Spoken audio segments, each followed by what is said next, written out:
Hello friends, welcome back. तो friends, आज हम आपके कॉर्पोरेट अकाउंटिंग का पेपर डिस्कस करने जा रहे हैं जो कि बीकॉम का है। सीसीएस यूनिवर्सिटी से आपके एग्जामिनेशन में 2021 में पूछे गए थे। ये कुछ एमसीक्यू क्वेश्चंस हैं जो जो भी रेलेवेंट अच्छे क्वेश्चंस लगेंगे हम उसको सारे डिस्कस करते हुए चलेंगे। ठीक है। आपके लिए मैंने पिछले सब्जेक्ट ऑडिटिंग का अगर आपने देखा होगा तो वीडियो मैंने आपके लिए बना दिया था। आज हम कॉर्पोरेट अकाउंटिंग डिस्कस करेंगे। ठीक है। अगर आपको वो वीडियोज़ भी देखनी है तो आप प्लेलिस्ट में जाकर देख सकते हैं। तो फ्रेंड्स, क्वेश्चन क्या है, देखिए 2 आवर्स का पेपर होता है जिसमें हमारे को 100 क्वेश्चंस को आंसर करना होता है। Preparation of consolidated balance sheet जो हम बनाते हैं होल्डिंग कंपनी की एंड सब्सिडरी कंपनी की, वो किस एज के हिसाब से होता है? तो फ्रेंड्स, वो अकाउंटिंग स्टैंडर्ड 21 के हिसाब से होता है।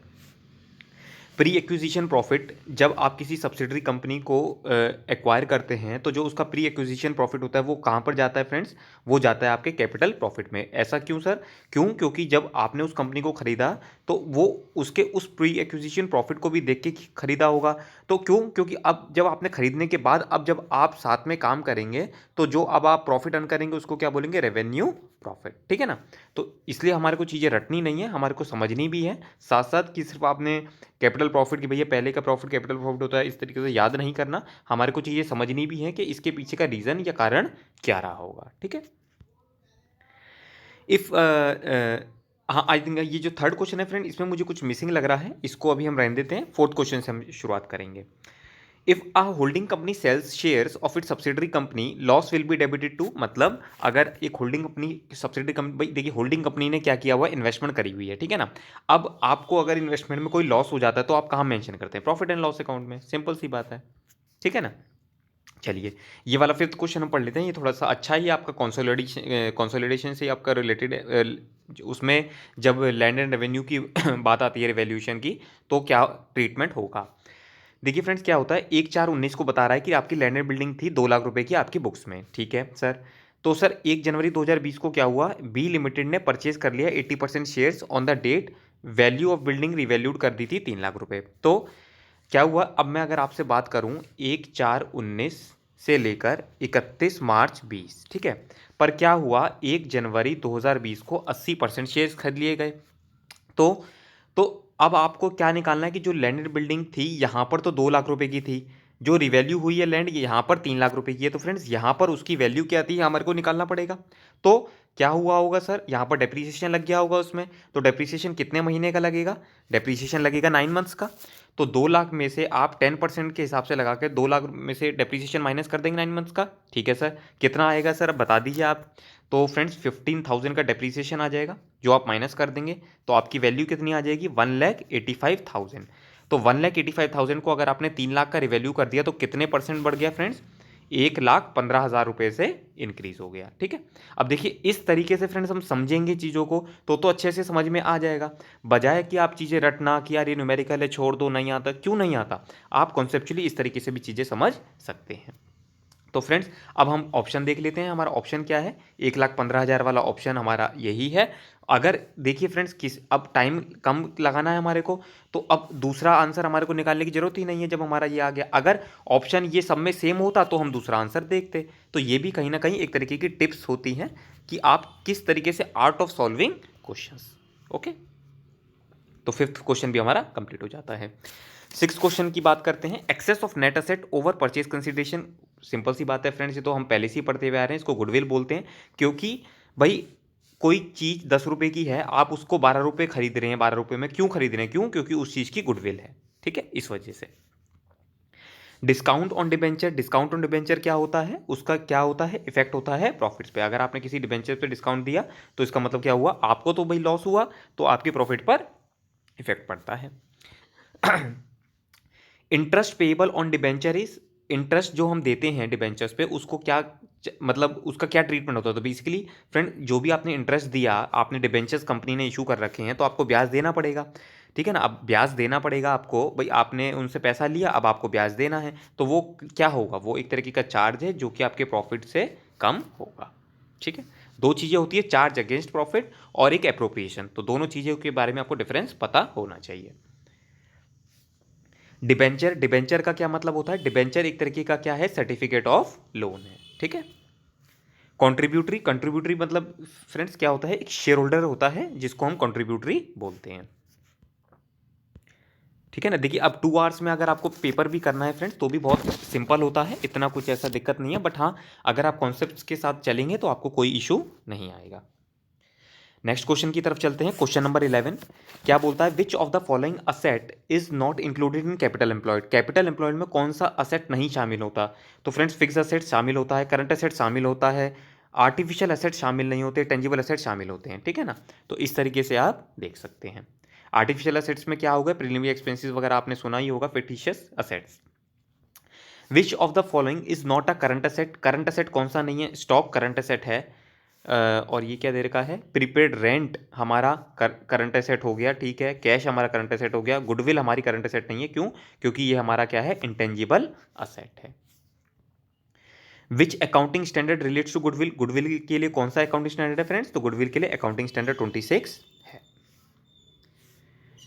Sub underwriters get commission from. जो भी सब अंडर राइटर होता है उसको कमीशन किससे मिलता है फ्रेंड्स, तो उसको जो कमीशन मिलता है वो मिलता है अंडर राइटर से। अंडर राइटर के अंदर सब अंडर राइटर होता है। एक्स कंपनी लिमिटेड, अच्छा ये इसमें भी फ्रेंड्स कोई फिगर मिसिंग है तो ठीक है ना। अगर ऐसा नहीं है कि कोई न्यूमेरिकल क्वेश्चन होगा तो हम नहीं करेंगे उसको, बट कुछ अगर हमारे को उसमें इन्फॉर्मेशन की कमी लग रही है तो शायद मैं इसमें कन्वीनियंट नहीं महसूस करूंगा कि मैं आपको उसका एक्सप्लेनेशन दूं, ठीक है। चलिए, a company has been defined under section, अच्छा कंपनी की डेफिनेशन किस में डिफाइंड है, कंपनीज एक्ट में 220 में, ठीक है ना। तो फ्रेंड्स वहाँ पर क्या होता है, बहुत सेक्शन जो 2 होता है ये आपका डेफिनेशन से ही गवर्न होता है। किसी भी एक्ट में आप देख लीजिएगा सेक्शन 2 जो होता है वो सिर्फ किस चीज़ के लिए होता है, डेफिनेशन के लिए होता है। तो जैसे अगर मैं आपसे अब जैसे इन्होंने पूछ लिया कंपनी के बारे में, अगर ये पूछेंगे कि भाई टर्नओवर कहाँ होता है, तो टर्नओवर 291 में मैंशनड है। आप खोल के भी देख सकते हैं एक्ट, आपको ये चीज़ें पता चल जाएंगी, okay. If equity shares of ₹100 issued at 110, मतलब हमने एक 100 रुपये का शेयर है जो कि 110 रुपये का इशू किया, तो इसका क्या मतलब हुआ, क्या वो शेयर हमने डिस्काउंट पे इशू किया, पार पे इशू किया या प्रीमियम पे किया। तो सिंपल सी बात है friend, issue at a premium. Share premium is determined by, जो भी शेयर प्रीमियम होता है वो कौन डिटरमाइन करता है, सिर्फ कंपनी ही इटसेल्फ, अपने कंपनी की भाई हमारे को कितना प्रीमियम लेना है तो कंपनी की गुडविल पे डिपेंड करता है। शेयर होल्डर को क्या मिलता है, शेयर होल्डर को इंटरेस्ट मिलता है, नहीं, इंटरेस्ट तो डिबेंचर्स होल्डर को मिलता है। डिविडेंड मिलता है, बिल्कुल डिविडेंड मिलता है। कमीशन नहीं, ब्रोकरेज नहीं। तो हम किसके साथ जाएंगे, ऑप्शन बी के साथ जाएंगे। Issue of shares discount is, मतलब अगर आपने इशू किया है शेयर किस पे, डिस्काउंट पे, तो वो क्या है आपका। देखिए रिसीट तो है नहीं क्योंकि आपने डिस्काउंट पे इशू किया, तो वो रिसीट तो हो नहीं सकता। रेवेन्यू लॉस क्योंकि बिजनेस से होता है तो वो ये हो नहीं सकता। कोई रेवेन्यू रिसीट है नहीं क्योंकि वो तो सेल्स की होती है। तो क्या बचा आपके पास, ऑप्शन कैपिटल लॉस, ठीक है। तो आई थिंक हम 5-10 और क्वेश्चंस कर सकते हैं, कर लेते हैं साथ में। इशू ऑफ शेयर्स वाला हमने पढ़ लिया था। Issue of shares at premium, अगर आप इशू कर रहे हैं शेयर्स एट अ प्रीमियम तो इसका क्या मतलब हुआ, इसका मतलब हुआ कि आपको वो जो प्रीमियम आएगा वो एक तरीका का क्या है, आपका कैपिटल रिसीट्स है। A public company can have a minimum number of dash members. Public company की बात कर रहा है, थोड़ा सा क्वेश्चन हम ध्यान से पढ़ेंगे friends. Public company, private company नहीं, पब्लिक कंपनी। तो पब्लिक कंपनी में मिनिमम नंबर कितने होने चाहिए मेंबर्स, वो होते हैं 7, ठीक है। ये थोड़ा सा आपको कंफ्यूज नहीं होना, आप चाहे तो एक शॉर्ट नोट्स बना सकते हैं कि भाई प्राइवेट कंपनी आप इधर लिख लीजिए और पब्लिक कंपनी लिख लीजिए, और छोटी छोटी जो उसकी बातें हैं वो लिख लीजिए, और एग्जाम से पहले आप उसको याद कर सकते हैं। The real amount of share capital, जो रियल अमाउंट होती है मतलब कि भाई आपकी कंपनी में कितना पैसा लगा हुआ है उसकी बात करता है। तो वो किसकी बात करता है, आपकी पेड अप कैपिटल की। The maximum number of members in a private company, जो भी मैक्सिमम नंबर ऑफ मेंबर हैं इन अ प्राइवेट कंपनी वो कितने हो सकते हैं, तो मैक्सिमम नंबर हो सकते हैं फ्रेंड 200, ठीक है। The meaning of face value of share, जो फेस वैल्यू ऑफ शेयर होता है वो कहाँ पर मेंशन होता है फ्रेंड्स, अगर आप लोगों ने कंपनी के 2 डॉक्यूमेंट होते हैं, मेमोरेंडम ऑफ एसोसिएशन और आर्टिकल्स ऑफ एसोसिएशन। तो मेमोरेंडम ऑफ एसोसिएशन में लास्ट पेज में सिग्नेटरीज जो होते हैं मेमोरेंडम में उधर प्राइस लिखा होता है जो कि कंपनी का फेस वैल्यू होता है। Minimum subscription amount is related to which share capital, मतलब कि भाई इतना अमाउंट तो सब्सक्रिप्शन होना ही होना चाहिए, वो किसके मेंशन होता है, इशूड कैपिटल में। The which statement is issued before the issue of shares, मतलब आपके जो इशू ऑफ शेयर्स करते हैं उससे पहले कौन सा डॉक्यूमेंट इशू होता है, उसका नाम होता है फ्रेंड प्रोस्पेक्टस। प्रोस्पेक्टस के भी आपने डिफरेंट टाइप्स पढ़े होंगे, shelf prospectus, red herring prospectus. तो इसी तरीके से ये डॉक्यूमेंट इशू होता है according to the company wishes, और फिर उसके साथ मतलब वो पूरा एक लीगल मैटर होता है। जब आप कभी अगर वर्क करते हैं किसी कंपनी में तो आपको ये सब चीज़ें प्रैक्टिकली करने का भी एक्सपीरियंस मिल सकता है।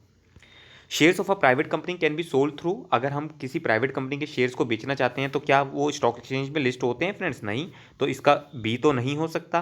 प्राइवेट सर्कुलेशन दे रखा है, private circulation and stock exchange, none of this, तो स्टॉक एक्सचेंज तो है ही नहीं है, तो हम किस ऑप्शन के साथ जाएंगे? प्राइवेट सर्कुलेशन के साथ।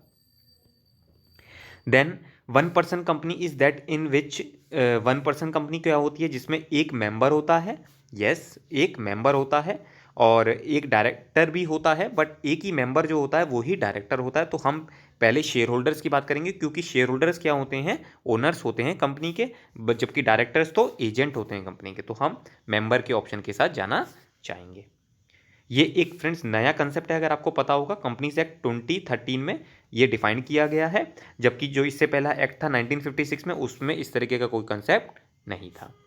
Allotment of shares can be taken up only after, allotment आप कब ले सकते हैं? अलॉटमेंट ले सकते हैं जब आपको एक मिनिमम सब्सक्रिप्शन रिसीव हो जाता है, उसके बाद आप अलॉटमेंट कर सकते हैं। ठीक है फ्रेंड्स, तो फ्रेंड्स 30 क्वेश्चन तक हमने देखिए मोर और लेस 10-11 मिनट्स में हमने ये 30 क्वेश्चन आपके डिस्कस कर लिए। ठीक है, तो होप सो आप लोगों को अच्छा लगा होगा वीडियो। अगर आपको अच्छा लगता है तो फ्रेंड्स आप लोग अपने फ्रेंड्स के साथ शेयर कर सकते हैं। देखिए, क्योंकि आप लोगों के मोटिवेशन ही मुझे सपोर्ट करता है कि मैं आपके लिए डिफरेंट डिफरेंट सब्जेक्ट्स पर इस तरीके की गाइडेंस वीडियोस बना सकूं, जिससे आपको सब्जेक्ट की एक अंडरस्टैंडिंग इंप्रूव हो। अब जब आगे आप प्रैक्टिकली काम करेंगे, ठीक है ना, तो उसमें आपको ये सब चीज़ें सपोर्ट करेंगी, हेल्प करेंगी। ठीक है, तो फ्रेंड्स मिलते हैं नेक्स्ट लेक्चर में, तब तक के लिए all the best, God bless you.